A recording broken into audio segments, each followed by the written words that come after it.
Hello everyone, সবাই কেমন আছো? চলো শেয়ার করি আজ টিফিন বক্স আর লাঞ্চ বক্সে ঠিক কী বানিয়েছিলাম। টিফিনে বানিয়েছিলাম গরম ফুলকো ফুলকো একদম পাতলা পাতলা রুটি, আর তার সাথে যদি থাকে বেগুন ভাজা বা ডিম দিয়ে আলু ভাজা, তাহলে তো আর কোনো কথাই নেই।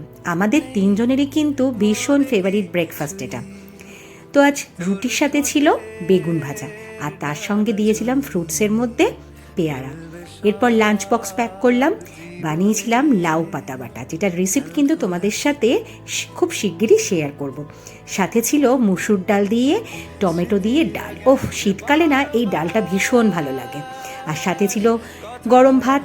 ব্যাস, লাঞ্চ বক্স কিন্তু রেডি করলাম। এরপরে আমার সোনুর জন্য রুটি, বেগুন ভাজা, আর সাথে ছিল একটু পেয়ারা আর একটু মিষ্টি দিয়ে দিয়েছিলাম। ব্যাস, আজকে টিফিন বক্স আর লাঞ্চ বক্সটা কিন্তু একদম জমে গেছিলো।